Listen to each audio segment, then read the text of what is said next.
Well, today is Monday, technically Tuesday morning. It's midnight now.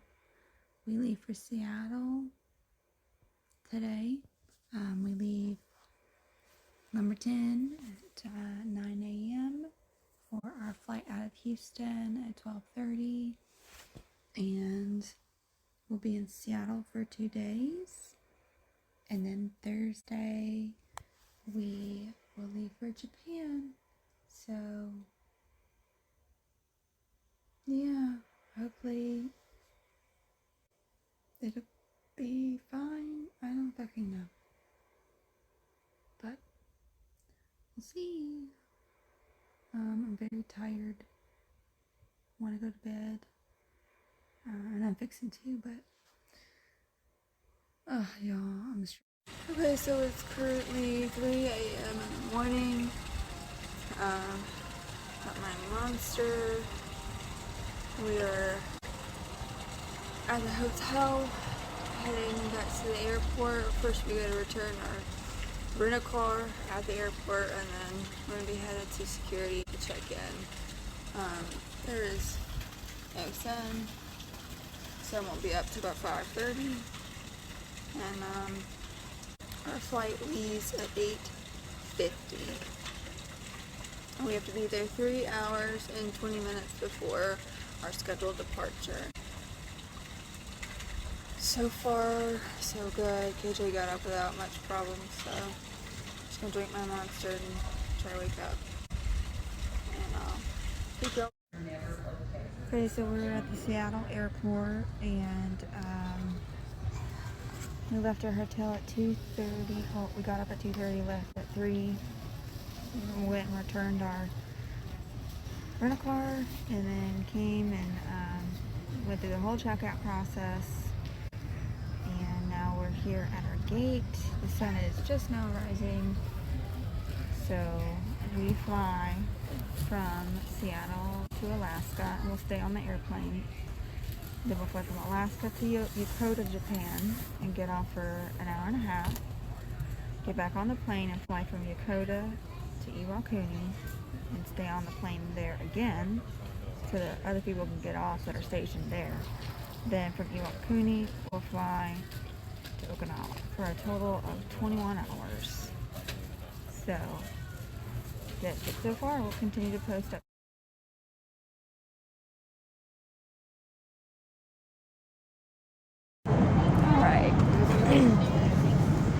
You'll have to forgive the audio noise in the background. I am currently on the plane. Anyways, so I'm just going to attempt to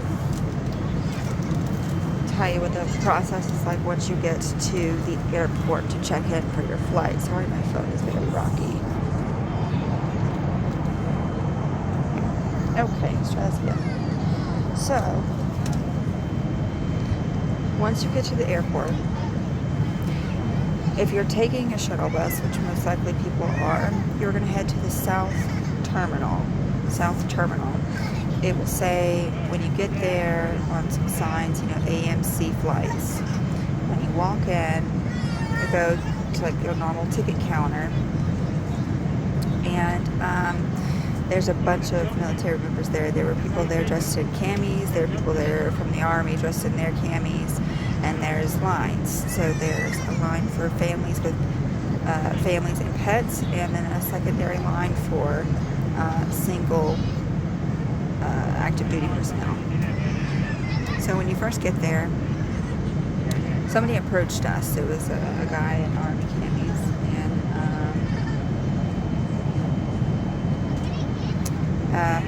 he got us this paperwork and questionnaire, basically like, have you been sick with COVID? Are you having any of these symptoms, etc. Took our temperatures. We signed and filled out the form, name, date, address, previous station, future station we're going to be attached to. Excuse me. Signed, we filled out one of those for each of us. For my husband, I'm traveling with my husband, he's active duty, and we have our son. So once you fill out those, he asked us if we were vaccinated. We are, so we provided proof of our vaccinations with our little COVID record, vaccine record card, you know.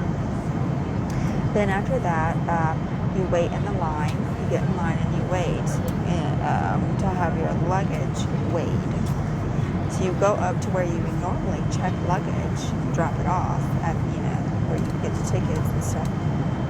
And they ask for your orders, the COVID paperwork that you should have got when you got there, passports if you're dependent, and then active duty CAC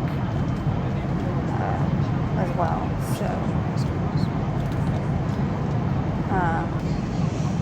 So after you get your luggage weighed, you go across it's like you turn around and right behind you on the other side of the building, like literally maybe 30 feet, is where you actually drop your luggage off. Because once you get your luggage weighed, they weigh your carry-ons too, so just keep that in mind. They weigh everything, including backpacks. They didn't weigh our stroller. We had one of those little umbrella strollers. They didn't really care about that, but they did weigh all of our checked luggage together and then all of our carry-on luggage together. And then they asked us for our weight as well. So then after we were done with that, he printed out our boarding passes and our tags for our luggage.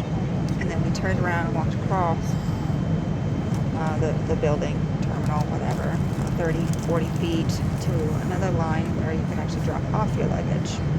After that, you head to security. We got through security, no problem. We got there, we were going through security around 4:35 a.m. It went pretty fast. They had several lines open. This is on Thursday, July 1st. There were, of course, other passengers there, you know, other civilians traveling by themselves. But regardless, I mean, they still worked it pretty fast. So once we got onto the flight, once we got through security, you know, pretty much easy peasy, we headed to the gate. And we flew out of gate S16, Sierra 16, which, I mean, I'm sure that will change from flight to flight, but I'm pretty sure the top floor of Seattle Airport is for international flights, so also keep that in mind. So we flew from Seattle to Alaska, and that flight was about 3 hours long. Not too bad. My kid was entertained with his tablet, so we had these tablets on the airplane, which I'll do kind of a walkthrough tour on, just to show people if they're interested what they look like, what they do, what they have. Again, this is just this specific airline. It will most likely change if you get another airline. You hear a baby screaming, but you know, we're all parents here, most of us, so we get it. So we activated in Alaska. We were told that we originally were not going to be getting off the plane, but when we landed, they were like, no, we need everybody off, but you can leave your stuff on the plane. So we left our luggage that was stowed in the apartment bins, our carry-ons, and we carried our backpacks and stuff with our debit cards. We did not need our boarding passes to get back on the plane, but we kept them with us in our backpack just in case. The shop, store, whatever you want to call it, in Alaska is very small. Like, it is so small, and be prepared because things are expensive.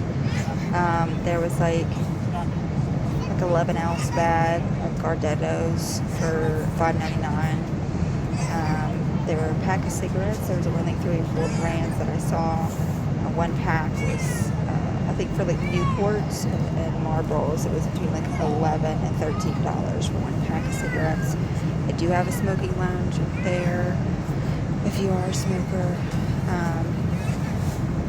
Aside from that, like, they have a cup of noodles, like ramen, in a microwave. They have some small bags of chips and like a fridge with some drinks. It's very small, very tiny. They have little souvenirs. We stayed there for about an hour while they cleaned the plane and sanitized it or something. And then all of us going back to Japan got back on, no problem. And so now we're headed from Alaska to Yokota, Japan, which is our next stop. Flying time is just a little over 6 hours. We are almost halfway through. I think we got maybe 4 hours left. So far, not that bad. I would advise bringing a small jacket because it was very cold in the Seattle airport, and it's also cold on the plane, and I'm actually hot-natured. All of my family is, and my husband ended up having to buy this hoodie at the Seattle airport because he was so cold. So, however, my little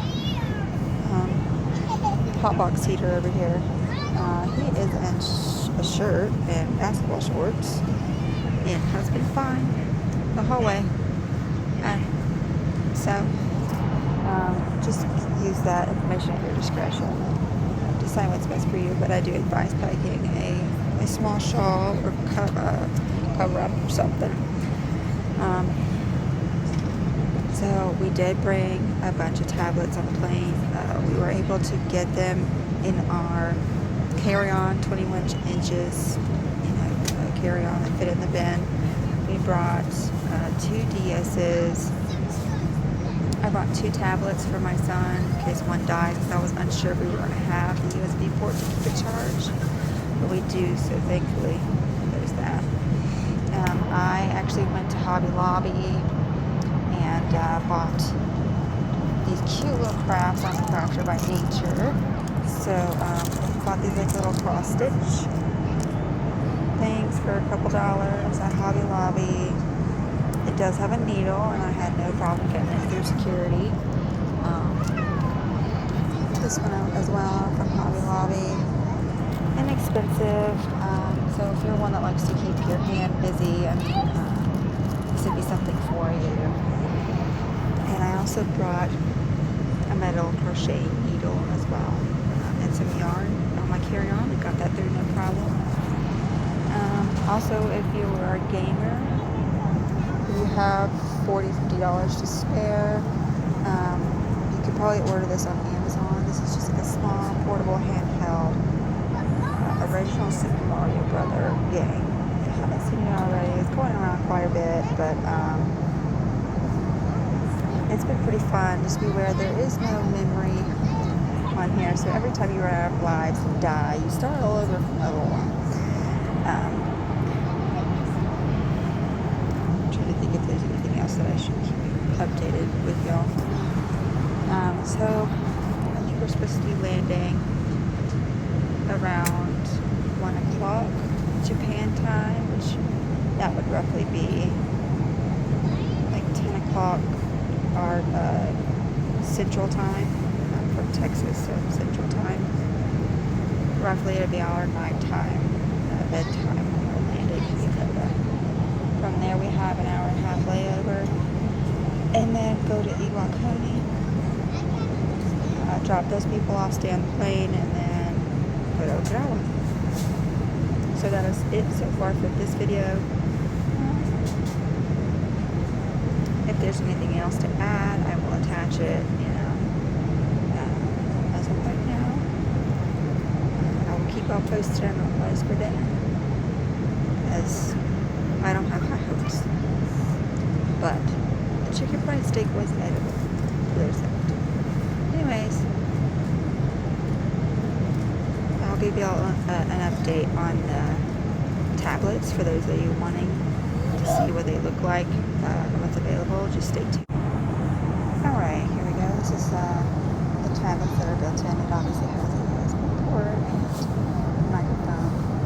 So when we turn it on, this is what you get. It's a reflection. I'll try my best, but there's we have movies, TV, games, music, and our flight path. So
reset these, or hard reset. You're going to press and hold the power button for about 10 seconds until it turns off, and it'll restart. I just had to restart my son's, and it should kick on just a second.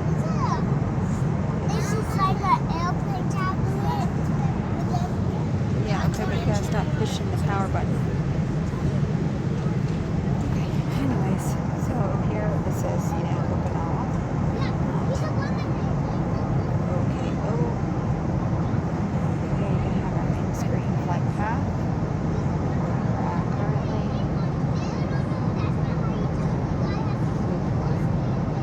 What's the last one? And here's the different time zones I have listed.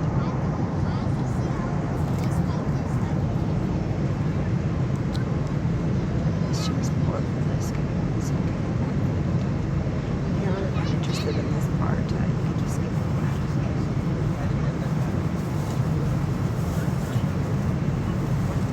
Okay, so you can see this little dot. That's where I want to stop. So, no, I'm sorry, that's just the name of the city, but I think there's another one. It does show our stop and Yokota. Anyway, so this is our current time. Minus 4 hours and 14 minutes to go. Do you all need anything? I'm just gonna cancel your flight attendant button because it's on.